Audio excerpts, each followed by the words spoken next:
The night sky over Earth was calm, painted with quiet stars and a silver moon. But far above, hidden beyond the clouds, a damaged cargo ship drifted silently through the atmosphere. It was not human-made. The ship came from a world called Valeria, a beautiful planet full of light, art, and harmony. Yet now, the people inside this ship were not free citizens. They were prisoners. Inside the ship's cold metal walls, a group of alien girls sat in fear. Their hands glowed faintly blue under dim lights. Their skin shimmered like crystal under the weak lamp, and their large silver eyes reflected sadness. They were called Valerians, known across galaxies for their intelligence and peaceful hearts.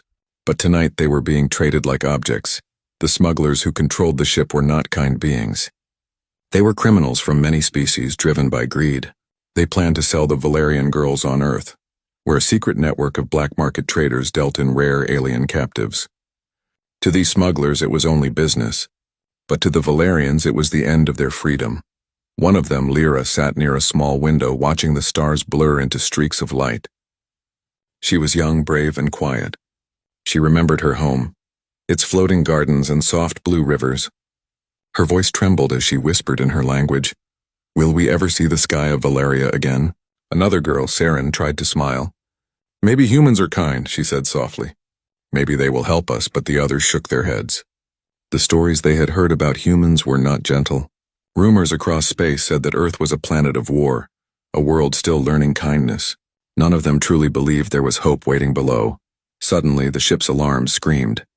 The lights flickered red. A loud explosion shook the deck. One of the smugglers shouted in panic, "Engine failure! We're losing control!"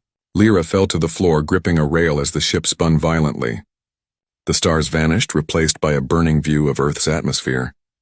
Fire surrounded the hull as the ship descended faster and faster.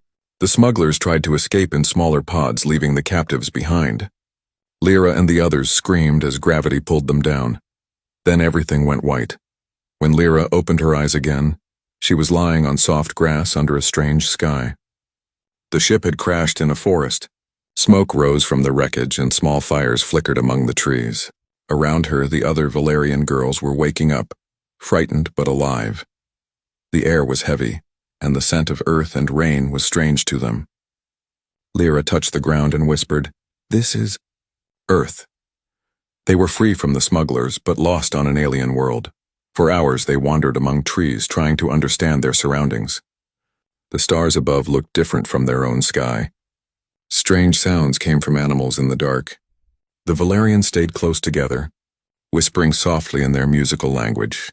Then, as dawn broke, they saw lights moving in the distance, vehicles, drones, and human search teams coming to investigate the crash. Panic filled their hearts. "Humans are coming," Saren cried. "We must hide." They ran deeper into the forest, their glowing skin dimming as they used their natural biolight to blend into shadows.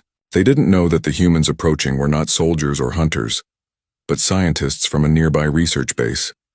Dr. Elias Hart led the search team. He was a kind man in his late 30s, known for his curiosity about life beyond Earth. He had spent years studying signals from other worlds but never expected to meet aliens face to face. When his team found the crash site, they were speechless. The metallic structure was unlike anything made by humans. The hull shimmered with unknown alloys and strange symbols covered its surface. One of the officers whispered, "Sir, this is extraterrestrial." Elias stepped forward carefully. He looked around and noticed something, footprints, small light steps leading away from the ship. "Someone survived," he said quietly. In the forest, Lyra and the others hid inside a cave behind a waterfall. They were cold, hungry, and afraid. Lyra's mind raced. Should they reveal themselves or stay hidden forever? She thought of the smugglers' cruelty and wondered if humans were any different. Hours passed before she heard footsteps outside. She motioned for the others to stay quiet. A man appeared near the cave entrance. Elias, he was alone, holding a flashlight, his voice calm. "Hello?" he called softly. "Is anyone there?" "You don't need to be afraid," Lyra froze. She understood only a few human words, but the tone of his voice didn't sound threatening. Still, she stayed silent. Elias stepped closer and gently set down a small bag of food and a thermal blanket. "I don't know if you understand me," he said, "but I want to help." "You're hurt, aren't you?" He didn't move closer. He simply sat on a rock, showing empty hands. His patience surprised her. In all her life, no stranger had waited so calmly. After a long silence, Lyra stepped into the light. Elias gasped. She was unlike anything he had ever seen. Glowing skin, silver eyes, delicate facial markings that looked like stars. But his surprise turned to compassion. He spoke slowly, kindly. "You're safe now." Behind Lyra, other Valerian girls peeked out, trembling. Elias smiled softly. "It's okay. You're safe." That night, Elias brought the girls to his old countryside lab, far from cities and noise. The place was quiet, filled with plants and old machines. He gave them warm blankets, soft clothes, and food they could eat. The Valerians watched him curiously. On Valeria, kindness was a sacred act, but they had never seen it from another species. Lyra tried to speak. "You help us?" she asked slowly. Elias nodded. "Yes, help," he pointed to himself. Elias, then to her. "You?" "Lyra," she said, her voice soft but steady. For the first time since her capture, she smiled. Over the next few days, communication improved. Elias used drawings and simple words to explain things. Earth, food, safety, trust. The Valerians learned quickly. They were intelligent and their curiosity grew each day. One evening, as they sat near a small fire outside the lab, Lyra asked in broken English, "Why you help us?" "We are not your kind." Elias looked up at the stars. "Because freedom should belong to everyone," he said. "Human or alien, it doesn't matter. No one deserves chains." His words touched her heart. She had always thought of humans as cold and selfish. But this man, this simple human scientist, showed her something she had never seen before. Pure compassion. But danger still lingered. Unknown to Elias, the smugglers who had escaped the crash were still on Earth. They were searching for the Valerian captives they had lost. Using stolen satellites, they tracked energy signals near Elias's lab. One of them hissed through a communicator. "We found them. Prepare for retrieval." While Elias and the Valerians rested, dark shadows moved through the forest. The peace they had found was fragile, and the threat of the past was returning. Yet for that one quiet night, Lyra felt something she had never known since her capture. Hope. For the first time, she looked at the human beside her and whispered softly, "Maybe humans are not like stories said." Elias smiled faintly, not knowing her exact words but feeling their meaning in her tone. Above them, the stars of Valeria shone faintly, far away but no longer unreachable. Morning light entered through the old windows of Dr. Elias Hart's countryside laboratory. The smell of coffee mixed with the soft sound of birds singing outside. The world seemed peaceful, but inside the small building, life had completely changed. For years, Elias had worked alone, studying signals from deep space and writing quiet reports that few ever read. Now his lab was filled with gentle voices from another world, the Valerian girls. Their soft blue glow reflected off the walls, turning the plain room into something almost magical. The aliens were learning quickly. Though their speech was broken and slow, they were curious about everything. One of them, Saren, stared in wonder at a toaster. When the bread popped up, she jumped, her silver eyes wide. Elias laughed gently. "It's just food," he said. "Human food." Saren smiled shyly, her voice musical. "Earth food. Happy food?" Elias nodded. "Sometimes," he said with a chuckle. Even in fear and confusion, the Valerians were full of life. They asked about the trees, the sky, the scent of rain. They wanted to know how humans lived, how they learned, and how they could create warmth from simple fire and friendship. Lyra, who spoke the best English among them, spent most of her time observing Elias. She was still cautious, her heart holding both fear and curiosity. She remembered the smugglers' cruelty, the way they treated kindness as weakness. Yet Elias was different. He smiled without wanting anything in return. He listened without judgment. One afternoon, she asked softly, "Why you live here alone?" Elias paused, looking out the window. "I used to work in a big city," he said, "but people there stopped believing in dreams. I wanted peace, and a place to listen to the universe." "The universe speaks?" Lyra asked, tilting her head. Elias smiled. "Always. We just have to listen carefully." Lyra liked that answer. It reminded her of the Valerian way, to feel the world through silence and light. She began to trust him a little more each day. But peace never stays forever. Far away in the darkness of space, the smugglers who had lost their cargo were furious. Their leader, a cruel traitor named Vorak, slammed his clawed hand against a metal table. "Those humans have no idea what they are protecting," he growled. "The Valerians are valuable. Their minds alone could buy us 10 planets.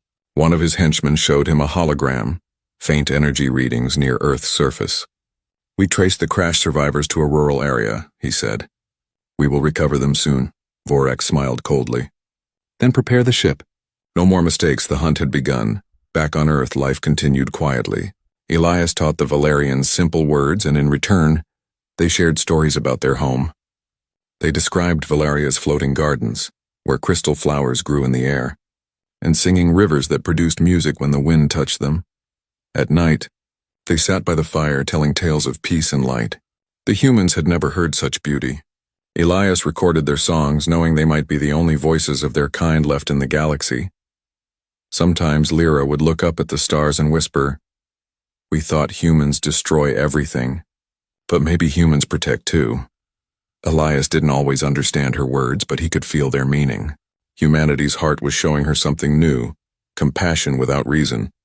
After a week, Elias decided it was no longer safe to keep them hidden forever. He needed help. He contacted an old friend, Dr. Maya Chen, a scientist who worked with the United Nations Space Observation Program. He sent her a coded message. "I found survivors from a non-human crash. They need protection. Trust only yourself." When Maya arrived 2 days later, she couldn't believe her eyes. She saw the Valerians standing silently behind Elias, glowing softly like moonlight. "My God," she whispered. "They're real," Elias nodded. "They're not invaders. They were captives. We must protect them." Maya felt the same shock Elias had felt the first night, but she quickly saw the truth. The fear in the girl's eyes, the kindness in their gestures. She promised to help. "We'll keep this secret until the world is ready," she said. "But Elias, if the government finds out, they might take them for experiments." "I know," Elias replied. "That's why we must show them humanity first. Not fear, not power, but care." Days passed, and the bond between humans and aliens grew deeper. Saren learned to read a little English. One morning she proudly pointed at a word in a book and said, "Friend." Elias smiled. "Yes, friend." She repeated the word, touching her heart as if to memorize it forever. "Friend," she whispered again. The Valerians began to help around the lab. Their touch could repair broken circuits by channeling small amounts of bioenergy. They cleaned, cooked simple food, and even grew strange glowing plants from their world in the garden. At night they sang soft harmonies that made the stars seem brighter. The entire place felt alive again, as if Earth and Valeria had begun to share one soul. But Lyra still had nightmares. She dreamed of metal cages, cold laughter, and the ship falling through fire. She would wake up sweating, her glow flickering dimly. Elias would find her sitting alone outside. "Can't sleep?" he asked one night. She shook her head. "Dreams. Bad dreams." He sat beside her, handing her a blanket. "You're safe here," he said gently. "No one will hurt you again." Lyra looked at him with watery eyes. "You say same words every night." "You believe them?" Elias thought for a moment. "Yes, because I want to believe in good things. If we stop believing, we stop being human." She smiled faintly. "Then maybe we start being human too." But the peace was about to be broken. Late one evening, as everyone slept, Maya's computer beeped softly. A satellite had detected unidentified objects entering Earth's atmosphere. Their speed and trajectory were not natural. She ran to Elias's room, her face pale. "Elias, someone's coming. It's not human ships." He felt his heart tighten. "The smugglers." They both rushed to the window. In the distance, far beyond the forest, 3 glowing lights fell from the sky. The same fear returned to Lyra's eyes as she sensed the energy of the invaders. "They found us," she whispered. Elias looked at the frightened group. "We won't let them take you." Maya began packing equipment. "We have to move them. The nearest safe zone is an old bunker 20 kilometers north. We can get there by morning." Lyra looked around the small home that had become her safe world. "This place. Our first free home," she said softly. Elias touched her shoulder gently. "And it won't be your last. I promise." They left before dawn. The cold air stung their faces as they moved through the forest trails. The Valerians' faint glow guided their way. like soft lanterns in the dark. Behind them, distant explosions echoed as the smugglers landed near the old crash site. Vorak stepped out of his ship, scanning the area. "They're close," he hissed. "Find them before sunrise." The humans and aliens kept moving. Exhaustion slowed them, but the hope of safety pushed them forward. Elias led from the front, holding a flashlight, while Maya carried her small scanner to track enemy movement. At one point, Lyra stumbled. Elias caught her before she fell. She looked at him and whispered, "Why you risk your life for us?" Elias smiled tiredly. "Because freedom is worth the risk." Her heart filled with warmth she could not explain. She realized that on her planet, love was a quiet feeling shared through light, but on Earth love was an action. It lived in courage, sacrifice, and kindness. As dawn rose, the group reached the bunker, an old underground shelter from forgotten wars. It was dark and dusty but safe. Elias turned to Lyra. "You'll be safe here for now. I'll distract them if they come too close." Lyra shook her head firmly. "No, we stay together. On Valeria, light's stronger when not alone." Elias nodded, understanding her meaning. Humanity had taught her strength. Now she was teaching him unity. Outside, engines roared in the distance. The smugglers were closing in. But for the first time, the Valerians did not hide in fear. They stood beside their human friends, ready to defend their freedom. In that moment, Lyra looked up at the brightening sky and whispered, "Maybe this planet will change the stars." The morning sun rose slowly over the forest, painting golden light across the trees. Birds sang as if the world were calm, but deep beneath the ground, in an old bunker hidden by vines and dust, fear grew stronger every minute. Inside, Dr. Elias Hart, Dr. Maya Chen, and the Valerian girls huddled around a small lantern. The air smelled of metal and earth. The bunker had not been used for decades, yet now it was the only place keeping them safe. Above them, the smugglers searched the forest. Their ships moved silently in the sky, scanning for heat and energy. They were closing in. Lyra looked at Elias with worried eyes. "They come," she said softly, her voice trembling. "They won't take us again." Elias placed a hand on her shoulder. "I won't let them." "You're not their property. You're free now." Lyra didn't fully understand every word, but she understood his heart. Humans were strange, fragile, emotional, but brave. They were not the monsters she had been taught to fear. Maya worked quickly, setting up a small communication device. "If we can send a message to the Space Observation Center," she said, "we can alert the global network. Maybe we can get protection before those criminals find us." Elias nodded. "Do it." The Valerians helped as best they could. Their bioenergy could power the old machines for short bursts. Their glowing hands lit up the dusty bunker as they worked. For a moment, the place looked almost alive, as if the underground shadows had turned into a field of stars. Saren smiled shyly. "We help humans, like humans help us." Maya looked at her with awe. "You're more human than many people I know," she said quietly. But before they could finish, a loud sound shook the walls. Dust fell from the ceiling. The smugglers had found the entrance. Elias's heart raced. "They're here." Outside, Vorax, the alien smuggler leader, stood before his soldiers. His sharp eyes scanned the trees. "They're inside," he hissed. "Bring me the Valerians alive. The humans, useless. Leave them." His crew nodded and began cutting through the metal doors. Sparks flew. Inside the bunker, Lyra and the others watched in fear. Maya whispered, "We need more time to finish the signal." Lyra stepped forward. "We can help." "Our light?" confused them. Before anyone could stop her, she moved to the entrance and placed her glowing hands against the old metal wall. Energy pulsed outward, spreading into the air like waves of blue light. When the smugglers entered, they were blinded for a few seconds. Their scanners failed. The Valerian energy scrambled their vision. Elias used that moment to grab a flare gun and fire it at a gas line near the entrance. A burst of smoke filled the tunnel. "Run!" Elias shouted. The group escaped through a back tunnel leading into the forest. The smugglers coughed and stumbled in the smoke. Vorax roared in anger. "Find them!" For hours, the chase continued through the dense forest. The humans and aliens moved quickly, using narrow trails and streams to hide their tracks. Lyra's glow dimmed to blend with the shadows, and Maya carried the communication device carefully in her arms. Elias looked at the exhausted Valerians. "We can't keep running forever," he said. "We need to make contact with the outside world." Maya pointed toward a distant hill. There's an abandoned communication tower there. If we reach it, we can send a clear signal to the orbital network. Lyra nodded. Then we go.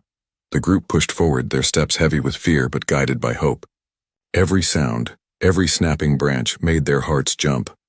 But no one gave up. When they finally reached the hill, the tower stood tall and broken, surrounded by weeds. Its metal surface was rusted, but the core transmitter might still work. Maya connected the wires while Elias stood guard with a simple electric tool as his only defense. Lyra watched the human scientist's hands shake as he worked. "You afraid?" she asked softly. Elias smiled faintly. "Of course. But courage isn't about not being afraid. It's about protecting what matters even when you are." Lyra's heart warmed. Humans were not the strongest species in the galaxy, but their courage was unlike anything she had ever seen. At last, the communication device came to life. Maya sent a message to the United Nations Space Observation Program, marked Priority 1. The message contained data about the Valerians, their rescue, and the alien smugglers attacking Earth. After sending it, they waited in silence. The wind howled through the broken tower. Then a voice crackled through the speakers. "This is command. We received your signal. Stay hidden. Help is on the way." Relief washed over everyone. For the first time in days, they felt hope. But hope didn't last long. A sharp beam of red light struck the ground nearby, burning a hole into the dirt. Borax's ship appeared above the hill. "You think you can hide from me, little humans?" His voice thundered through a loudspeaker. The group scattered. Maya grabbed her computer. Elias pulled Lyra behind a fallen tree. The smugglers landed, armed with energy rifles. Elias whispered, "We can't fight them with weapons, but maybe we can use their greed against them." He pointed to the tower's power core. "Lyra, can your energy overload it?" She hesitated. "Yes, but it's dangerous." He looked at her seriously. "So is losing your freedom." Lyra closed her eyes and placed her hands on the power core. Blue light began to swirl around her, brighter and brighter. The smugglers saw the glow and rushed forward, thinking it was some kind of treasure. "Now!" Elias shouted. The tower burst with light, a brilliant, blinding flash. The smugglers fell back, their ships losing control as the energy wave interfered with their systems. Elias grabbed Lyra's arm and pulled her away before the tower exploded. The blast was loud but not deadly, enough to damage the smugglers' equipment and give the humans time to escape again. Hours later, they rested near a small lake deep in the forest. The sun was setting, turning the water golden. Everyone was tired but alive. Maya checked her tablet. Command confirmed.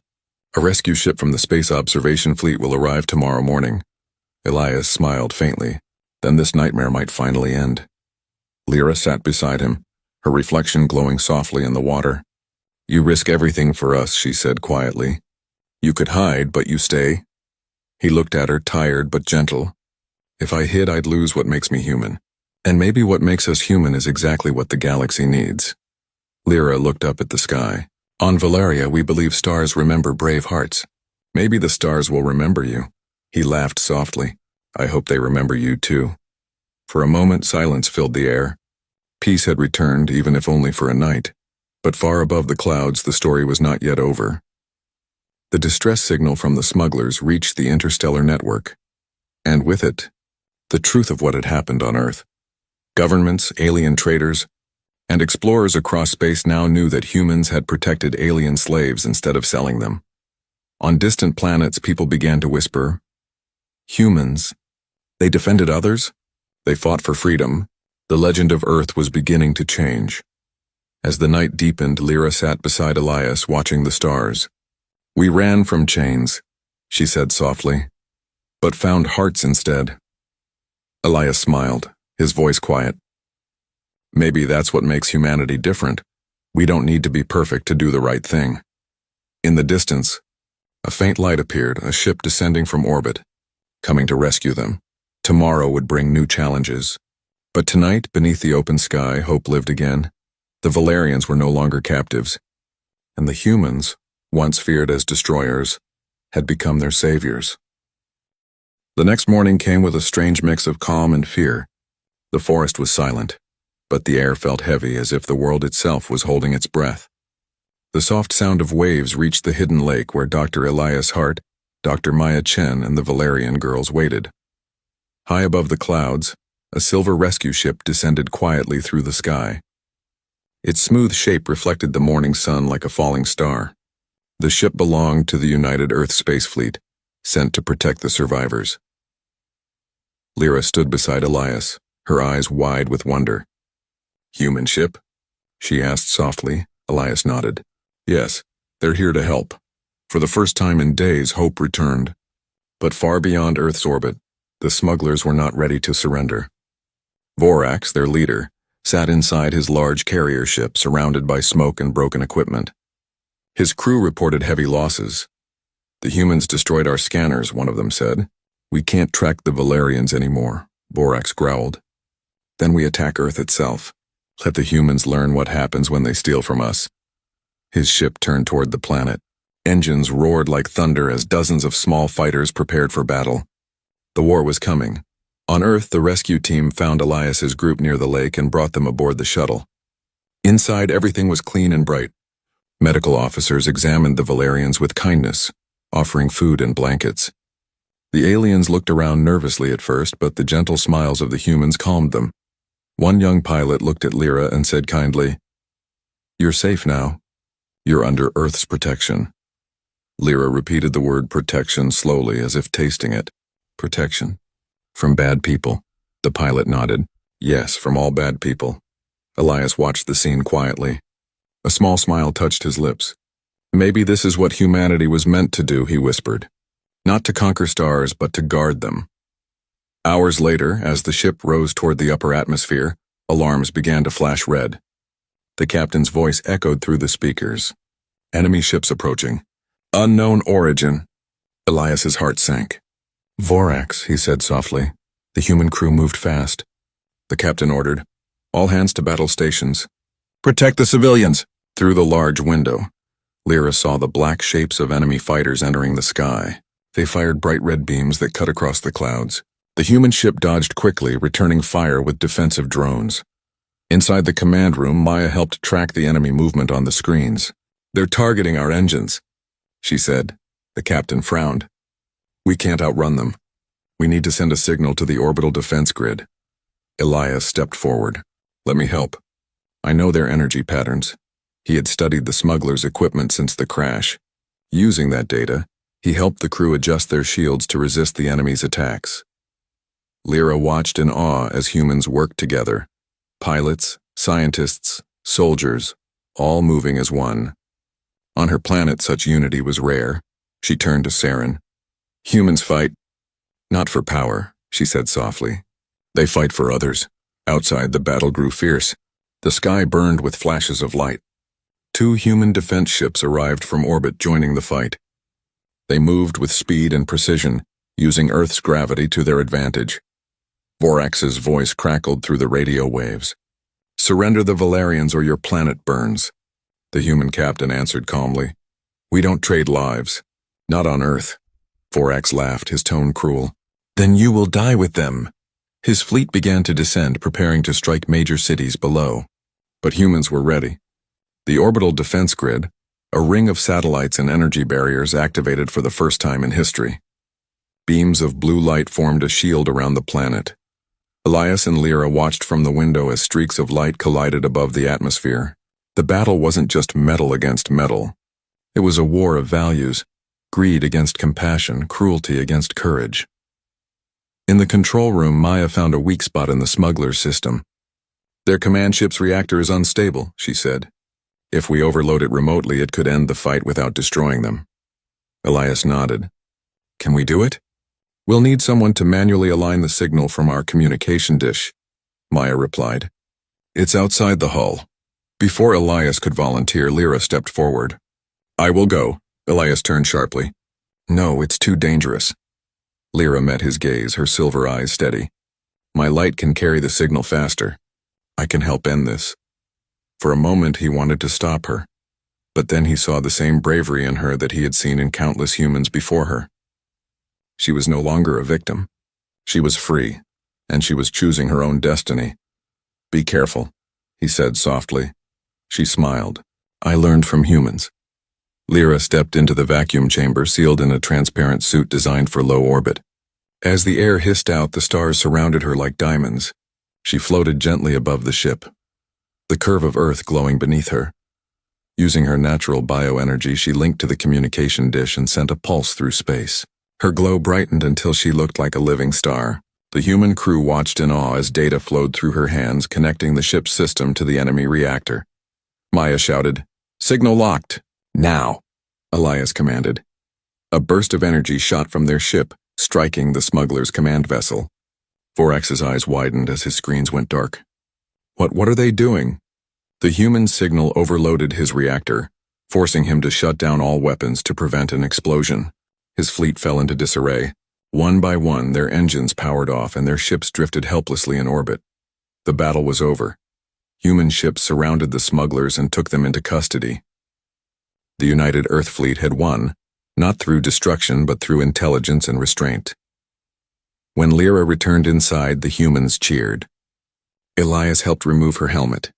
Her face was pale, her energy drained, but her smile was bright. "You did it," he said softly. She looked up at him. "We did it!" Humans and Valerians together. The captain approached them. "You've just made first contact history," he said proudly. "The galaxy will remember this day." Elias smiled faintly. "Let's hope they remember the right part. Not the fight, but why we fought."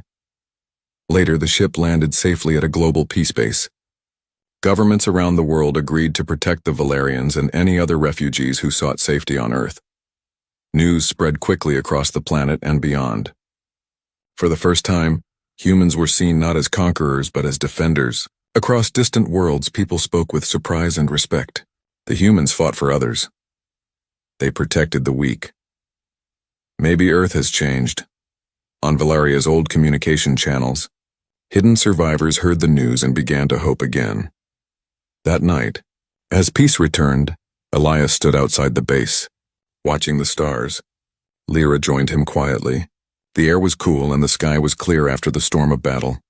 "You saved us," she said softly. He shook his head.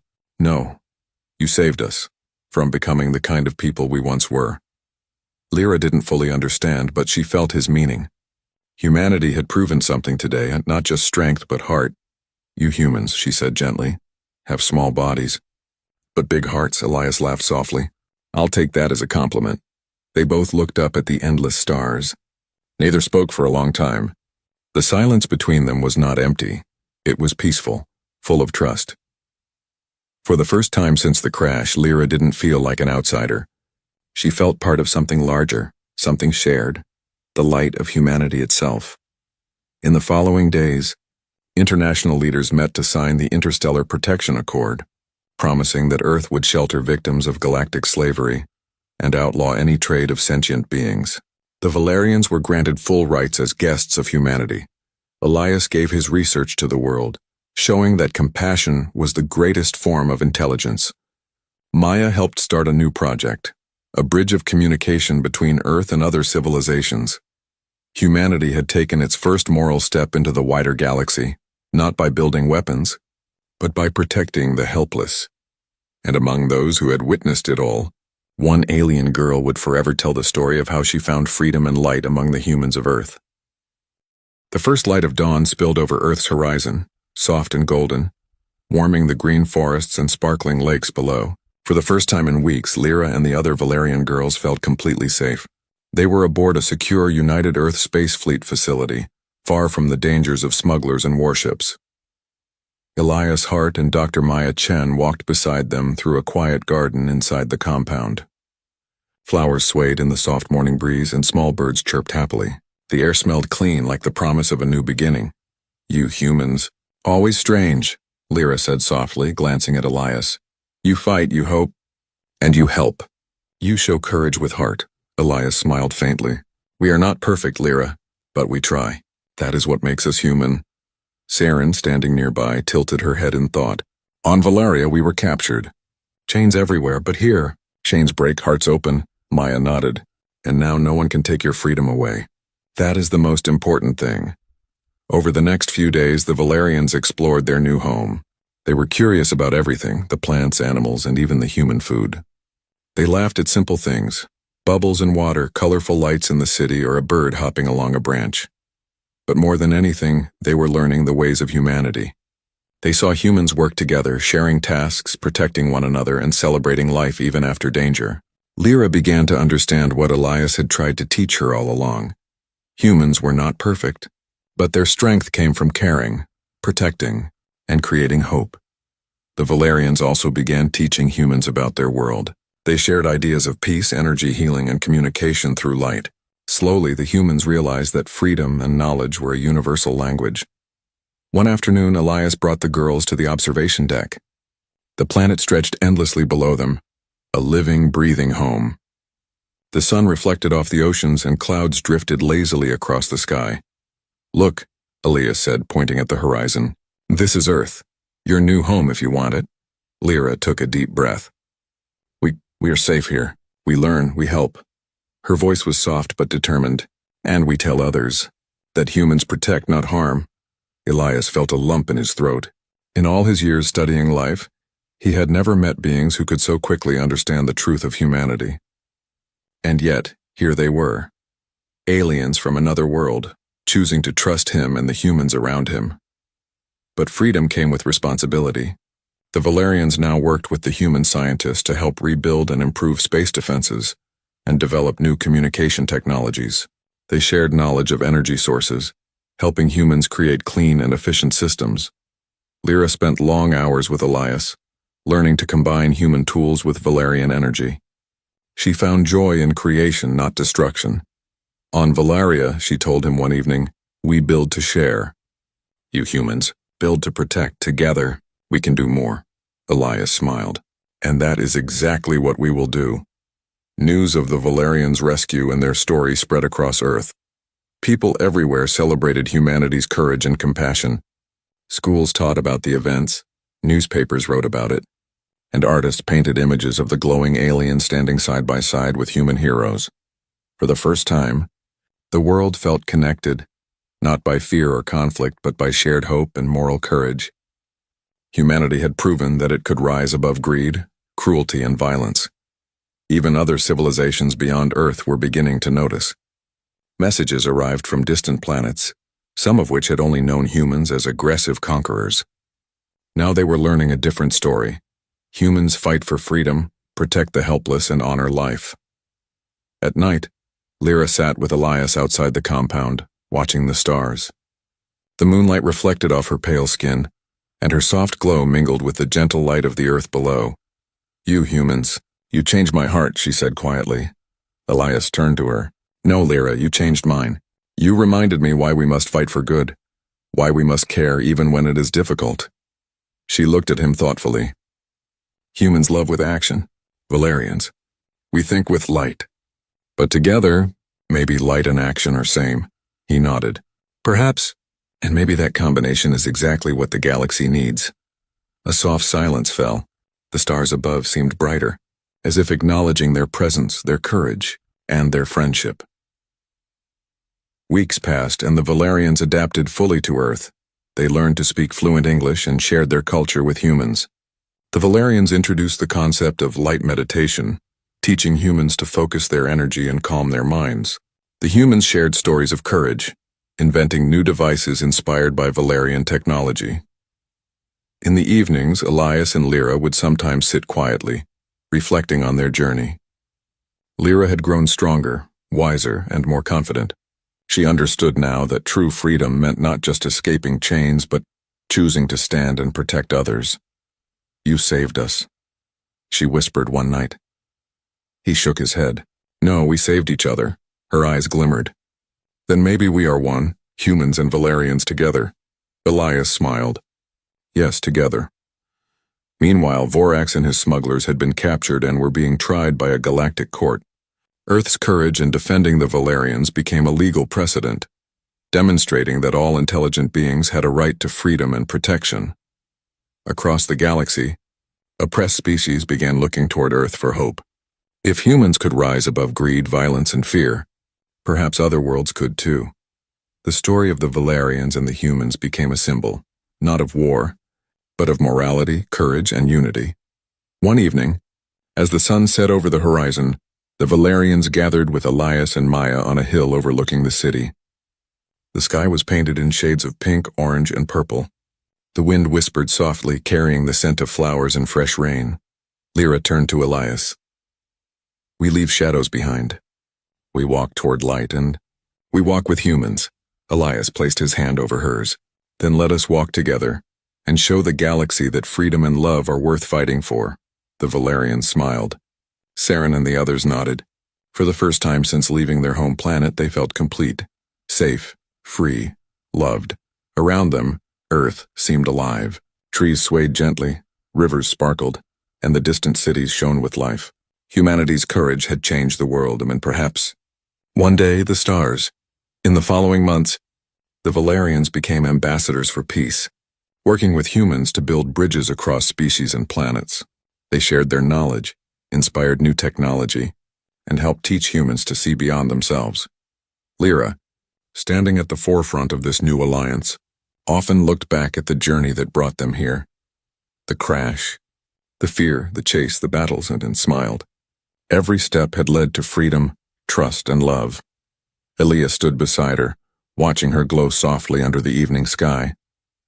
"The universe is bigger than we imagine," he said. "But the heart makes all the difference," she nodded. "And humans. Your hearts are brighter than stars."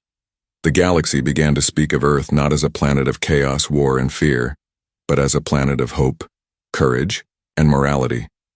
Across distant worlds, beings whispered the story of humans who protected the helpless, who fought not for power but for right, and who had welcomed strangers with compassion. And somewhere in the midst of that galaxy, two worlds, human and Valerian, stood together, shining their light into the darkness, showing the universe that freedom, friendship, and love were stronger than chains, cruelty, or fear. For the Valerians, it was a new home. For humans, it was a new purpose. And for the universe, it was the beginning of a legend. The legend of how humanity fought for what is right and changed the stars forever.